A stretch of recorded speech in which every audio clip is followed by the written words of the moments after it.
Hello everyone, how are you? It's me Nawad here. Welcome to my YouTube channel Unique Engineering Tips. So this is our lecture 13th of fluid mechanics. So in this lecture we are going to discuss about dimensional and model analysis. So first we will discuss about what does dimensional analysis means. So dimensional analysis means it is a method of dimensions. इसमें हम क्या करते हैं, किसी भी physical quantity का dimensional formula निकालते हैं. लेट इट बी मेरे पास एरिया है. अब एरिया को सिंपल मैं L² लिखता हूँ. अगर डायमेंशनल फॉर्मूला में हम देखेंगे तीन मेन फंडामेंटल क्वांटिटीज है, M, L और T. तो यहाँ पे इस केस में M 0 है, L 2 है और T 0 है. तो this is known as dimensional analysis. तो डायमेंशनल एनालिसिस में हम किसी भी फिजिकल क्वांटिटी का डायमेंशनल फॉर्मूला निकालते हैं. So it's a mathematical technique used in research work for design and for conducting model test. ये एक मैथमेटिकल टेक्निक है जिसको हम जनरली रिसर्च वर्क और डिजाइन वर्क के लिए यूज करते हैं for conducting model test. In this lecture we will only discuss about dimensional analysis. तो मॉडल एनालिसिस जो टॉपिक है वो हम आगे डिस्कस करेंगे. L, M and T are the three fix dimensions, but if heat is involved then temperature is also taken as fix dimension. जब भी हम किसी भी फिजिकल क्वांटिटी का डायमेंशनल फॉर्मूला निकालते हैं, तीन चीजें जो है मेन है जिनके थ्रू हम क्या करते हैं, डायमेंशनल फॉर्मूला रिप्रेजेंट करते हैं, L, M और T. जैसे मैंने अभी आपको यहाँ पे फॉर्मूला इसका ड्राइव करके दिखाया, डायमेंशनल फॉर्मूला M, L और T. M यहाँ पे मास को रिप्रेजेंट करता है, L यहाँ पे लेंथ को रिप्रेजेंट करता है और T यहाँ पे टाइम को रिप्रेजेंट करता है. तो ये तीन जो है फिक्स डायमेंशंस हैं, बट समटाइम्स अगर कभी कभी जो है हीट भी इसमें इन्वॉल्व होगी, उस केस में हम टेम्परेचर को भी इन्वॉल्व करते हैं. इट मीन्स डैट कि उसके बाद हमारे पास फॉर्मूला हो जाएगा M, L, T और T. अब यहाँ पे M मास को रिप्रेजेंट करेगा, L लेंथ को रिप्रेजेंट करेगा, ये T टाइम को रिप्रेजेंट करेगा और ये T टेम्परेचर को रिप्रेजेंट करेगा. ये वाला डायमेंशनल फॉर्मूला जो है बहुत रेयर केसेस में यूज किया जाता है. M, L, T जो सबसे ज्यादा इसी फॉर्म में हम क्या करते हैं, किसी भी फिजिकल क्वांटिटी को कन्वर्ट करते हैं. Fix dimensions are also known as fundamental dimensions और फंडामेंटल क्वांटिटीज. तो इन फिक्स डायमेंशंस को जैसे L, M, T इनको हम क्या कहते हैं, फंडामेंटल क्वांटिटीज और fundamental dimensions. So next we will discuss about what is physical quantities. Physical quantities are those quantities which can be measured or expressed from one form to another form. For example, velocity, speed, etc. So physical quantities हम उन quantities को कहते हैं जिनको हम measure कर सकते हैं या जिनको express कर सकते हैं from one form to another form. For example, velocity की example हमारे पास यहाँ पे, speed की example ले लो आप. Let it be हमारे पास क्या है, यहाँ पे speed की example ले लेते हैं. हमारे पास speed क्या होता है, distance upon time. अब distance को हम simple L length भी लिख सकते हैं और time को टाइम ही रखो फिलहाल आप. अब डिस्टेंस लेंथ को हम किस में मेजर करते हैं, मीटर में, और टाइम को सेकंड में. इसको हमने कन्वर्ट करके क्या लाया, मीटर पर सेकंड. हमारे पास क्वांटिटी क्या थी, स्पीड, तो इसको हमने कन्वर्ट करके लास्ट में क्या लाया, मीटर पर सेकंड. सो जिस भी क्वांटिटी को हम कन्वर्ट कर सकें, एक्सप्रेस कर सकें या मेजर कर सकें, that is known as physical quantity. अब फिजिकल क्वांटिटीज की दो टाइप्स हैं, फंडामेंटल क्वांटिटीज और ड्राइड क्वांटिटीज. अब फंडामेंटल क्वांटिटीज हम किनको कहते हैं, those quantities which can neither be expressed nor can be converted from one form to another form. For example mass, length, time etcetera. तो जिन भी क्वांटिटीज को हम ना ही एक्सप्रेस कर सकें और ना ही कन्वर्ट कर सकें from one form to another form, उन क्वांटिटीज को हम क्या कहते हैं, फंडामेंटल क्वांटिटीज. हमारे पास फंडामेंटल क्वांटिटीज है मास, लेंथ, टाइम एटसेट्रा. एक्चुअली में अगर हम देखेंगे, वी हैव 7 फंडामेंटल क्वांटिटीज. यहाँ पे अगर हम देखेंगे इन तीन फंडामेंटल क्वांटिटीज का ही सबसे ज्यादा यूज है, मास, लेंथ और टाइम. अब देखो मास है, मास को हम क्या करेंगे, केजी में कन्वर्ट कर सकते हैं, ये इसका सिंबल है. लेंथ है, लेंथ को हम लिख सकते हैं मीटर. टाइम है, टाइम को हम लिख सकते हैं, टाइम को अगर देखेंगे सेकंड. इसके आगे हम इनको कुछ भी कन्वर्ट नहीं कर सकते हैं. जिन क्वांटिटीज को हम ना ही एक्सप्रेस कर सके, ना ही कन्वर्ट कर सके from one form to another form, that are known as fundamental quantities. Next इसमें रहता है हमारे पास derived quantities. Those quantities which can be expressed और which can be converted from one form to another form are called derived quantities. For example force, work, power, momentum etcetera. तो simple जिन भी quantities को हम express कर सकें, convert कर सकें from one form to another form, उनको हम क्या कहेंगे, ड्राइड क्वांटिटीज. अब जैसे अभी मैंने आपको स्पीड की एग्जांपल दी, वैसे आप फोर्स की एग्जांपल ले लो. फोर्स होता है मास इंटू एक्सेलरेशन. मास को हो गया केजी, तो एक्सेलरेशन का यूनिट अगर हम देखेंगे मीटर पर सेकंड स्क्वायर. सो नेक्स्ट हमारे पास यहाँ पे आ जाता है वर्क. अब वर्क किसके बराबर होता है, फोर्स इंटू डिस्प्लेसमेंट. अब फोर्स किसके बराबर होती है, मास इंटू एक्सेलरेशन. अब डिस्प्लेसमेंट सिंपली एक टाइप की लेंथ होती है, जिसको हम सिंपली एल लिख सकते हैं. अब फोर्स का अभी हमने यहाँ पे यूनिट निकाला, केजी मीटर पर सेकंड स्क्वायर. तो यहाँ पे इसको मैं लिख सकता हूँ केजी मीटर पर सेकंड स्क्वायर इंटू एल को एल ही रखेंगे.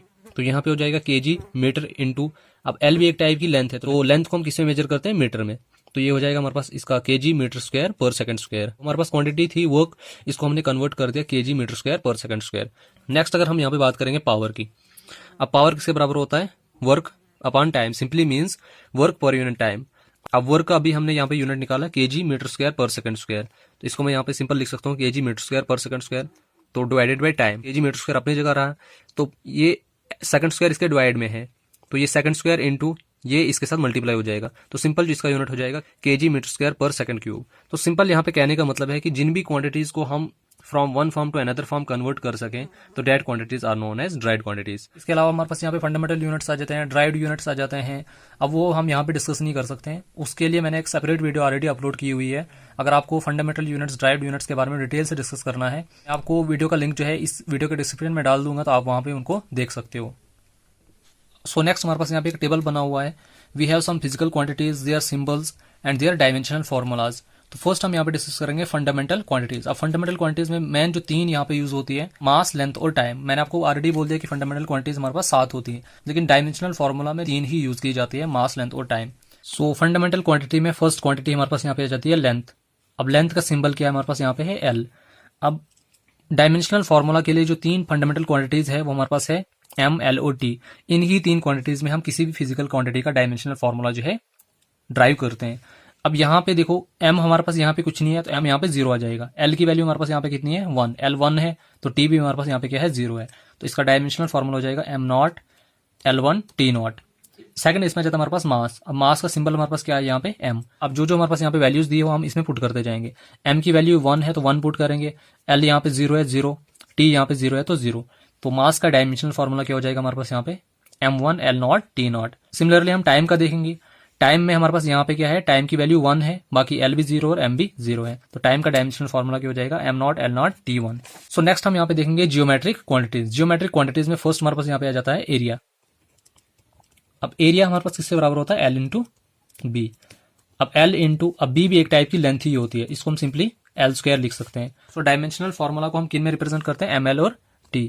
अब देखो यहाँ पे m की वैल्यू 0 तो 0, l की वैल्यू 2 है तो हमने 2 पुट कर दी, t 0 है तो 0। तो एरिया का डायमेंशनल फॉर्मूला हो गया हमारे पास यहाँ पे m not l2 t not. Similarly अगर हम वॉल्यूम का देखेंगे, वॉल्यूम को हम इस सिंबल से रिप्रेजेंट करते हैं। अब वॉल्यूम हमारे पास क्या है, l into B into H. l into B की b भी एक टाइप की लेंथ है और h भी एक टाइप की लेंथ है, तो ये हो जाएगा l क्यूब। तो सिमिलरली इसका जो डायमेंशनल फॉर्मूला आ जाएगा m नॉट l3 और t नॉट। नेक्स्ट हम यहाँ पे देखेंगे काइनेमेटिक क्वांटिटीज। तो काइनेमेटिक क्वांटिटीज में फर्स्ट हमारे पास यहाँ पे जाती है वेलोसिटी। वेलोसिटी का सिंबल हमारे पास क्या है, स्मॉल v। तो अब वेलोसिटी का डायमेंशनल फॉर्मूला अगर हमने फाइंड आउट करना होगा तो हम कैसे फाइंड आउट करेंगे, देखो वेलोसिटी हमारे पास किससे बराबर होती है, डिस्प्लेसमेंट अपॉन टाइम। अब डिस्प्लेसमेंट एक टाइप की लेंथ है, टाइम टाइम ही रहेगा। लेंथ को हम सिंपली l लिखेंगे और टाइम को हम सिंपली t लिखेंगे। अब तो आगे क्या हो जाएगा, ये l1 और t -1, क्योंकि ये t जो है ऊपर आ जाएगा तो इसकी पावर -1 हो जाएगी। अब बेसिक जो हमारे पास फॉर्मूला है, अब यहाँ पे इसमें m कुछ नहीं है तो m 0 हो जाएगा, l हमारे पास यहाँ पे 1 है तो 1 हो जाएगा, और t की पावर -1 है तो t -1 हो जाएगा। वेलोसिटी का जो डायमेंशनल फॉर्मूला आ जाएगा, it will be equal to m not l1 t -1। So next हम यहाँ पे देखते हैं एक्सेलरेशन। अब एक्सेलरेशन को हम सिंपली स्मॉल a से रिप्रेजेंट करते हैं। अब इसका यहाँ पे डायमेंशनल फॉर्मूला हमारे पास है m नॉट l1 t -2। अब ये कैसे आया, अब देखो एक्सेलरेशन किससे बराबर होता है, वेलोसिटी अपॉन टाइम। अब देखो वेलोसिटी का अभी हमने डायमेंशनल फॉर्मूला निकाला m नॉट l1 t -1, तो डिवाइडेड बाई टाइम को सिंपली मैं t लिख सकता हूँ यहाँ पे। अभी हमारे पास यहाँ पे t, तो इसकी पावर कुछ नहीं मतलब 1 है, तो ये हो जाएगा m not l1 t -1 into t -1। जब ये t ऊपर आ गया तो इसकी पावर होगी t -1, तो m नॉट ही रहेगा, l1 ही रहेगा, t अब यहाँ पे t की पावर -1 t की पावर -1, ये हो जाएगी t की पावर -2। तो इट मीन्स दैट कि एक्सेलरेशन का जो डायमेंशनल फॉर्मूला आया m नॉट l1 t -2 आया।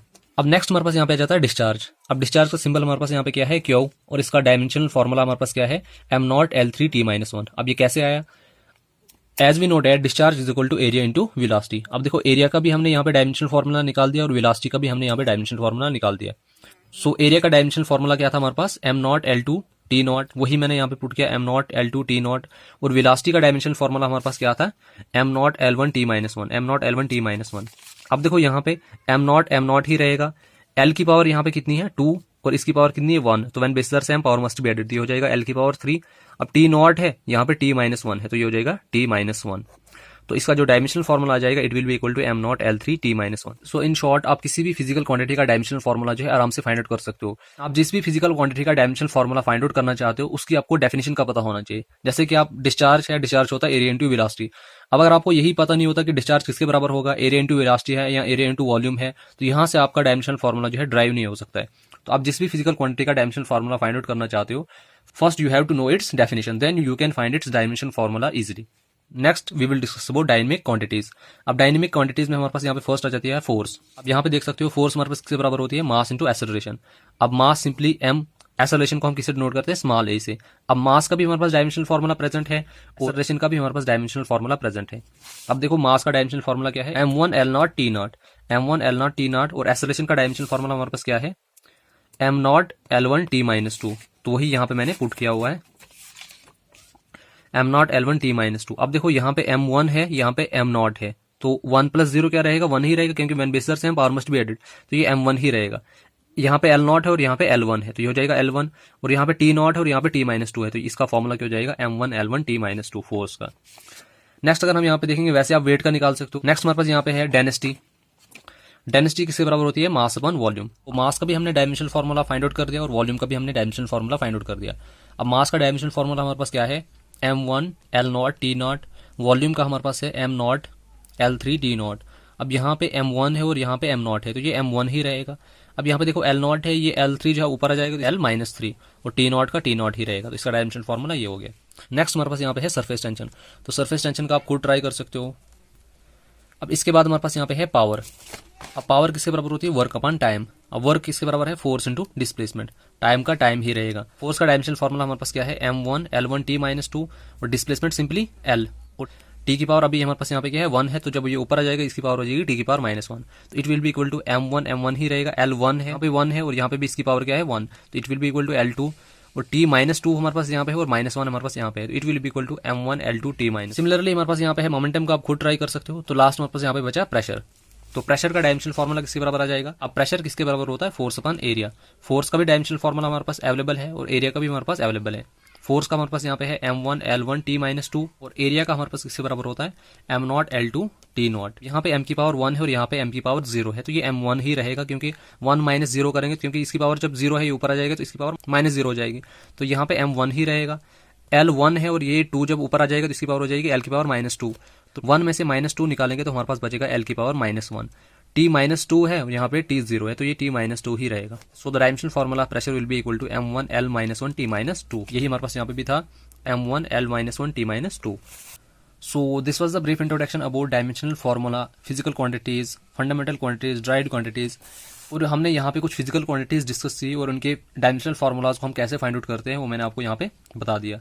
तो नेक्स्ट लेक्चर में जो इस चैप्टर का रिमेनिंग पार्ट है वो हम डिस्कस करेंगे। सो आई होप कि आपको यहाँ तक मैंने सारी चीज़ें क्लियर कर दी होंगी। अगर आपको फिर भी किसी भी टर्म में डाउट है, किसी भी पॉइंट में डाउट है, तो आप मुझे कमेंट सेक्शन में पूछ सकते हैं।